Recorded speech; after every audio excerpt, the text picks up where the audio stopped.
കുടുംബക്കാരിൽ നിന്ന് എപ്പോഴെങ്കിലും ഏതെങ്കിലും രൂപത്തിൽ എതിർപ്പ് വരുമ്പോ അത് ആളിക്കത്തിച്ച് മുന്നോട്ട് കൊണ്ടുപോകരുത്. വിട്ടുവീഴ്ച ചെയ്തിട്ട് മാപ്പ് കൊടുത്തിട്ട് മസ്ലഹത്തിന് വേണ്ടി നന്നാകാനുള്ള ശ്രമം വേണം. അതിനത്രയും കട്ടിയാർന്ന ഈമാന് വേണം. കണ്ടില്ലേ നിങ്ങൾ ബഹുമാനപ്പെട്ട സയ്യിദുനാ അബൂബക്കർ സിദ്ദീഖ് റളിയല്ലാഹു അൻഹു. ഞാനിത് പറയുമ്പോൾ നമ്മൾ മനസ്സിലാക്കണം, അവർക്കൊക്കെ അനുഭവിച്ച വിഷമങ്ങൾ അത്രയും വലുതായിട്ടും മാപ്പ് കൊടുത്തെങ്കിൽ നമുക്കുള്ളത് എത്രയോ ചെറുതാണ്, നിസ്സാരമാണ്. പക്ഷേ നമ്മളത് പർവ്വതീകരിക്കുകയാണ്. ചെറിയൊരു കാര്യം അത് വികസിപ്പിച്ച് വികസിപ്പിച്ച് വികസിപ്പിച്ച് പടലപ്പിണക്കങ്ങളാണ്. പിന്നെ അന്യോന്യ സഹകരണമല്ല, ഒന്നുമില്ല, ബന്ധമില്ല. മരിച്ചാ പോലും ചില ആളുകൾ വരൂല. അള്ളാഹു കാത്തു രക്ഷിക്കട്ടെ. അത്രയും കടികട്ടിയുള്ള കുടില മനസ്സ്, വല്ലാത്ത മനസ്സാണത്. കുടുംബബന്ധം ശരിയായ നിലക്ക് കാത്തു സൂക്ഷിച്ചാലേ വല്ലാത്ത സുഖം അതുകൊണ്ട് കിട്ടും. നബി സല്ലല്ലാഹു അലൈഹി വസല്ലം നിങ്ങൾ പറഞ്ഞില്ലേ, ദീർഘായുസ് വേണ്ട ആൾക്കാർ ചെയ്യേണ്ട ഒരു കാര്യമാണ്. ആർക്കാ ദീർഘായുസ് ആഗ്രഹമില്ലാത്തത്? കുറെ കാലം ഹൈറാത്ത് ചെയ്ത് ജീവിക്കണം എന്ന് ആഗ്രഹമില്ലാത്ത ആളാരാ? ആരുണ്ടാവൂല. എല്ലാവരും അതിനെ എസ്സേ മൂളുള്ളൂ. സാമ്പത്തികമായി നല്ല ഭദ്രത വേണമെന്ന് ആഗ്രഹിക്കാത്ത ലോകത്താരാ? എല്ലാവർക്കും വേണത് ബറക്കത്ത് വേണം. സാമ്പത്തികമായ ഭദ്രത കൊണ്ട് ഉദ്ദേശിച്ചത് ബറക്കത്താണ്. ചെറുതാണെങ്കിലും ബറക്കത്തുള്ള ജീവിതം, വലുതാണെങ്കിലും ബറക്കത്തുള്ള ജീവിതം. ഇഷ്ടം പോലെ ഉണ്ടായിട്ട് കാര്യമല്ലോ ബറക്കത്തില്ലായിരുന്നാൽ. കുറച്ചാണെങ്കിലും ബറക്കത്തുണ്ടായാൽ മതിയല്ലോ, ധാരാളല്ലേ. അത് രണ്ടും തങ്ങൾ അതിന് കാര്യമായി പറഞ്ഞൊരു പോംവഴി, ഫല്യസിൽ റഹിമ, കുടുംബബന്ധം പുലർത്തണം. മന്നഹബ്ബ അൻ യുബ്സത ലഹു ഫീ റിസ്ഖിഹി വയുൻസഅ ലഹു ഫീ അസരിഹി ഫല്യസിൽ റഹിമ. കുടുംബ വിശാലത, സാമ്പത്തിക പുരോഗതി ഉദ്ദേശിക്കുന്ന ആളുകൾ അവർ കുടുംബബന്ധം പുലർത്തണം. അതുപോലെ തന്നെ അവർ ദീർഘായുസ് ഉദ്ദേശിക്കുന്നുണ്ടോ, കുടുംബബന്ധം പുലർത്തണം. കുടുംബബന്ധം എങ്ങനെയാ പുലർത്തേണ്ടത്? ഈ ഹദീസ് വിശദീകരിച്ചുകൊണ്ട് പണ്ഡിതന്മാര് പഠിപ്പിച്ചു. സിലത്തുർ റഹ്മ എന്ന് പറഞ്ഞാൽ കുടുംബക്കാർക്ക് സേവനം ചെയ്യണം. അവരുടെ ഗ്രേഡ് അനുസരിച്ച്, ബന്ധം പുലർത്തുന്ന ആളുകളുടെ ബന്ധത്തിനനുസരിച്ച് സേവനം ചെയ്യണം. ചിലപ്പോൾ ഫതാറത്തൻ യകൂനു ബിൽമാൽ, ഇമാം നബി റളിയല്ലാഹു അൻഹു പറഞ്ഞു, സമ്പത്ത് കൊണ്ടായിരിക്കും ആ സേവനം. കൊടുക്കണം. കാരണം കൊടുക്കാനും ഏറ്റവും നല്ലോണം കൽപ്പിച്ചതും കൊടുക്കാനും ഏറ്റവും നല്ലോണം പ്രതിഫലം കിട്ടുന്നതും ആർക്കാ? കുടുംബക്കാർക്കാണ്. പക്ഷെ അതിന് തോന്നണ്ടേ? നമുക്ക് തോന്നണ്ടേ സഹോദരങ്ങളെ? കുടുംബക്കാർക്ക് കൊടുക്കുന്നിടത്തൊരു പിശുക്കാണ്. ബാക്കി ഏത് റിലീഫിനും ഏത് വിഷയത്തിനും നന്നായി കൊടുത്തേക്കാം. കഷ്ടപ്പെടുന്ന ഒരാൾ സ്വന്തം സഹോദരനായിട്ടുണ്ട്, വിഷമുണ്ട്, ബുദ്ധിമുട്ട് അനുഭവിക്കുന്നുണ്ട്, അറിഞ്ഞാലും അതൊക്കെ എങ്ങനെയെങ്കിലൊക്കെ അങ്ങനെ ആയിക്കോളും. അത് നമ്മളെ അടുത്തുള്ളതോ ഒന്ന് ചോദിക്കെങ്കിലും ചെയ്യേണ്ട, മനസ്സിൻ്റെ ഒരു സമാധാനത്തിന്. എന്ത് വേണമെങ്കിലും എന്നെ വിളിച്ചോളിട്ടോ, ഞാൻ നിങ്ങളൊരു ചോരയാണ്, എന്തും തരും, അങ്ങനെ പറയാൻ ഊക്കുള്ളവരുണ്ടോ? നല്ല ആഫിയത്തുള്ള ആയുസ് അല്ലാഹു തആല തരും. ആമീൻ പറഞ്ഞാൽ പോലെ ചെയ്യണം. ജ്യേഷ്ഠനും അനുജനും പെങ്ങളും ചോദിക്കുമ്പോൾ കൊടുക്കണം. കൊടുക്കാനാണ് അല്ലാഹു തആല തന്നത്. പിന്നെന്തിനാ കുറെ അങ്ങനെ കൂട്ടി വെച്ചിട്ട് പരസ്യം ചെയ്തിട്ട് എന്താ കാര്യം? വല്ല കാര്യമുണ്ടോ?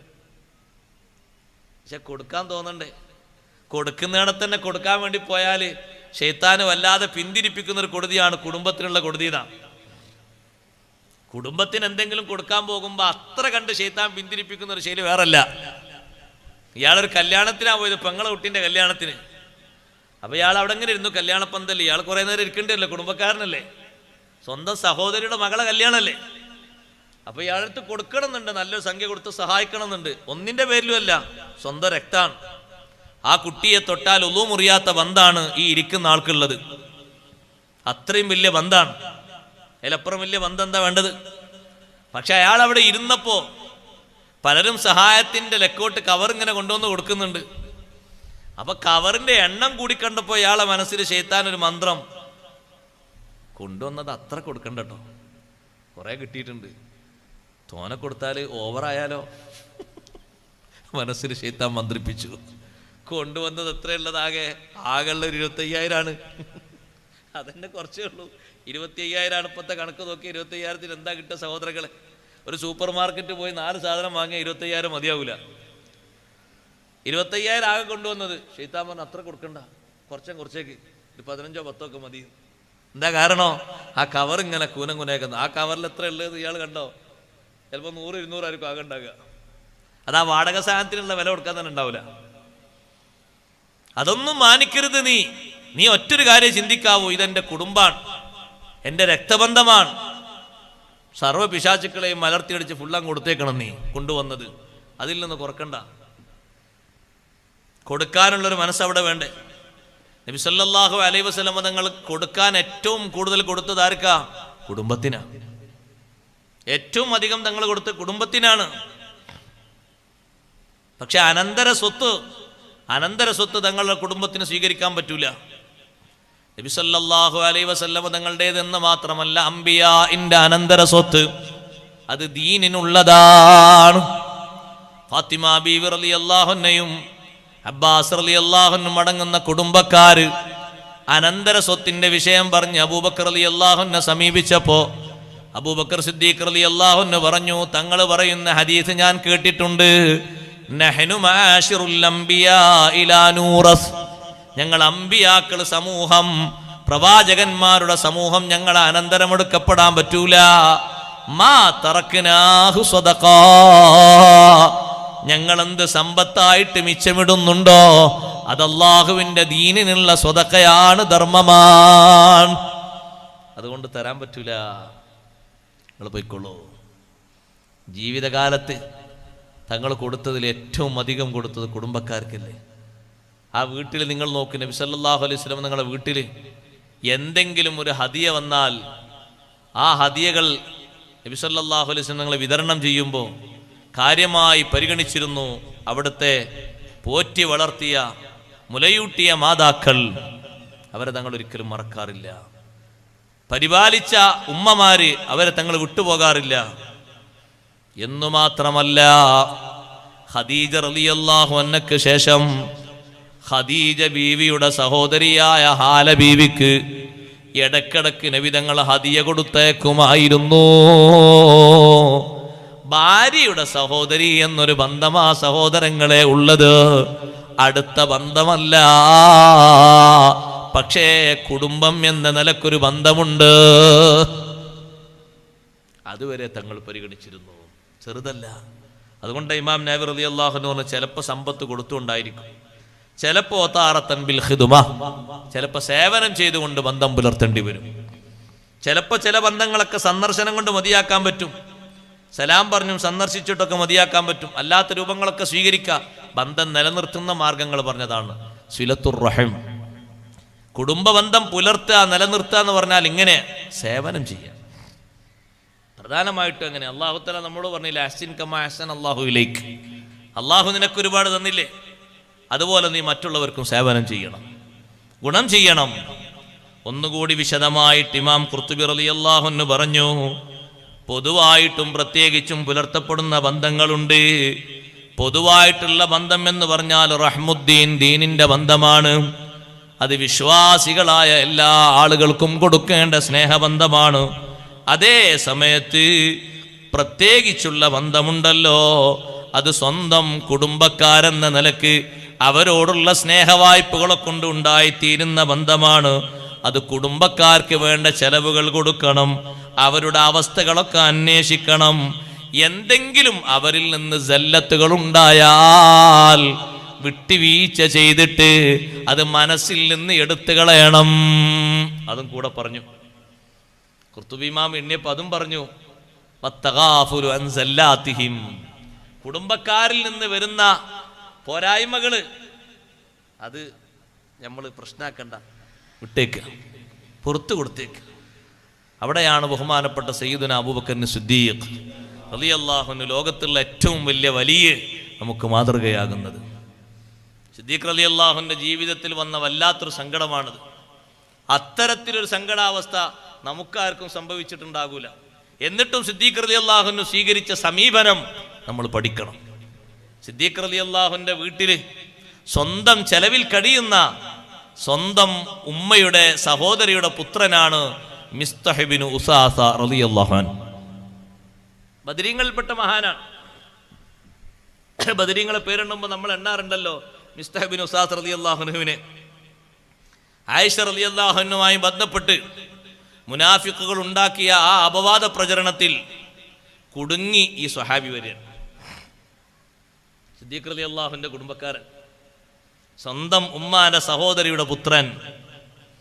എങ്ങനെ കുടുങ്ങി? മുനാഫിക്കുകൾ ഈ വിഷയം പറയുമ്പോൾ അത് കേട്ട് ചിരിച്ചുപോയി. ചിരിച്ചാൽ മതി, അത് ശരി. നിങ്ങൾ വിചാരിക്കണം പറയണ്ട, എഴുതൊന്നും വേണ്ട, മെസ്സേജായി വിടൊന്നും വേണ്ട, അതൊക്കെ കുറച്ചുകൂടി അപ്പുറാണ്. ഒരാൾ പറയുന്ന വിഷയം കേട്ട് ചിരിച്ചു കൊടുത്താൽ മതി, എന്നാ പറഞ്ഞ ആൾ അതേ ലെവലിൽ ഇപ്പുറത്തുണ്ടാവും. മാറ്റൊന്നുമില്ല. ശിക്ഷ അങ്ങനെ. ഹദ് കിട്ടിയല്ല, ഇവർക്കും കിട്ടിയല്ല ഹദ്. ചിരിച്ച മഹാനായ മിസ്തഹ് റളിയല്ലാഹു അൻഹുവിനും ഹദ്ദടിച്ചു. ബദരീങ്ങൾ എന്ന സ്ഥാനത്തിനത് കുറവാകൂല. ഹസ്സാൻ ഇബ്നു സാബിത്ത് റളിയല്ലാഹു അൻഹുവിനും ഹദ് കിട്ടിയിട്ടുണ്ട്. അത് സാധാരണ നമ്മുടെ നാട്ടിലെ പെണ്ണുങ്ങളെ പറയും പോലെ കിട്ടുന്ന ഹദ്ദല്ല. വ്യഭിചാരോപണത്തിന് ഖുർആൻ പഠിപ്പിച്ചല്ലോ 80 അടിയെന്ന്. പക്ഷേ ഇവിടെ ഉമ്മഹാത്തുൽ മുഅ്മിനീങ്ങളിൽപ്പെട്ട പ്രധാനിയായ ആയിഷ റളിയല്ലാഹു അൻഹയെ പറ്റിയായതുകൊണ്ട് ആയിഷ ബീവി റളിയല്ലാഹു അൻഹ നിരപരാധിയാണ് എന്ന് അല്ലാഹു ഖുർആനിലൂടെ ആയത്തിറക്കിയപ്പോ ഇവർക്ക് അടി കിട്ടി 160 അടിയാണ്. 80 അല്ല, അതിന്റെ ഇരട്ടിയാണ്. ആ മിസ്തഹ് റളിയല്ലാഹു അൻഹു ഇതിൽ കുടുങ്ങിയിട്ടുണ്ട് എന്ന് ആയിഷ ബീവി റളിയല്ലാഹു അൻഹ നിരപരാധിത്വം അല്ലാഹു തആല ബോധ്യപ്പെടുത്തിയതിനു ശേഷം സിദ്ദീഖ് തങ്ങൾക്ക് വിവരം കിട്ടുമ്പോ മനസ്സിലെ സങ്കടം എത്രയാണ്. സിദ്ദീഖ് റളിയല്ലാഹു അൻഹു ആണ് മിസ്തഹ് റളിയല്ലാഹു അൻഹു ചെലവ് കൊടുക്കുന്നത്. സ്വന്തം വീടില്ല, സിദ്ദീഖ് തങ്ങളെ വീട്ടിലാണ് അവരും ഉമ്മയും കഴിഞ്ഞുകൂടുന്നത്. മനസ്സിലെ വിഷമത്തിന് കണക്കുണ്ടോ? ബീവി ആയിഷ റളിയല്ലാഹു അൻഹയുടെ വിഷയത്തിൽ 40 ദിവസം കഴിഞ്ഞിട്ടല്ലേ വഹി ഇറങ്ങിയത്. എത്ര വലിയ സങ്കടമാണ് സ്വഹാബത്തിന്റെ ഇടയിൽ നിലനിന്നത്. മുനാഫിഖുകളെ കൊണ്ടുണ്ടായ ഒരു എടങ്ങേറ്. ആ എടങ്ങേറിൽ സിദ്ദീഖ് റളിയല്ലാഹു അൻഹും കുടുംബവും റാഹത്തോടെ അള്ളാഹുവിന്റെ ഭാഗത്തു നിന്നുള്ള നിർദ്ദേശം കിട്ടി മുന്നേറുമ്പോ സ്വന്തം ഉമ്മാന്റെ സഹോദരൻ, ഉമ്മായുടെ സഹോദരിയുടെ മകൻ ഈ വിഷയത്തിൽ കുടുങ്ങി എന്നുള്ള വർത്തമാനം സിദ്ദീഖ് തങ്ങൾക്ക് വല്ലാത്ത വിഷമമായി. സിദ്ദീഖ് റളിയല്ലാഹു അൻഹു പറഞ്ഞു, നിങ്ങളും ഉമ്മയും വീട്ടിൽ നിന്ന് പോകണം. ഇവിടെ ഇനി നിങ്ങൾ താമസിക്കണ്ട. സൗജന്യ താമസവും ഭക്ഷണവും ചെലവൊക്കെ തന്നിട്ട് സ്വന്തക്കാരായി നിന്നിട്ട് നിങ്ങൾ നമുക്ക് പണി തന്നല്ലോ, നിങ്ങൾ വീട്ടിൽ നിന്ന് പോയിക്കോളൂ എന്ന് പറഞ്ഞു. രണ്ടുപേരും വീട്ടിൽ നിന്ന് ഇറങ്ങിപ്പോയി. അവരങ്ങനെ പോകുന്ന സമയത്താണ് അള്ളാഹുവിന്റെ ചോദ്യം വന്നത്. ആ ചോദ്യം സിദ്ദീഖ് റളിയല്ലാഹു അൻഹു വിളിച്ചിട്ട് മുത്ത് നബി സല്ലല്ലാഹു അലൈഹി വസല്ലം ചോദിക്കുകയാണ്.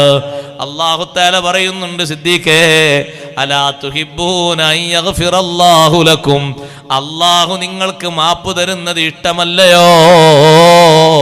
അതേ നബിയെ, ഇഷ്ടമാണ്.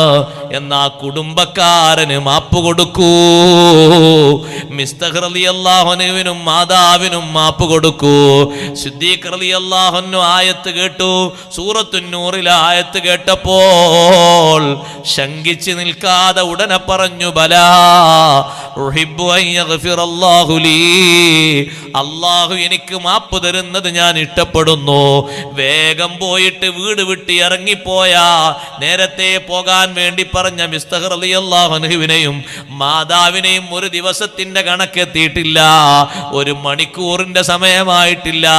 പോകുന്ന വഴിയിൽ നിന്ന് പിടിച്ച് തിരിച്ചു കൊണ്ടുവന്നിട്ട് പറഞ്ഞു, ഇനി നിങ്ങൾ എൻ്റെ വീട്ടിൽ നിന്ന് പോകാൻ പാടില്ല. നിങ്ങൾക്ക് ഞാൻ മാപ്പ് തന്നിരിക്കുന്നു, പൊരുത്തപ്പെട്ടിരിക്കുന്നു. നിങ്ങളെ ചെലവിന് ഞാൻ ഒഴിവാക്കൂല. അല്ലാഹു തആല ഖുർആനിൽ ഇറക്കിയ ഒരൊറ്റ ആയത്ത് കൊണ്ടല്ലേ സിദ്ദീഖ് തങ്ങൾ അത് സ്വീകരിക്കുന്നത്.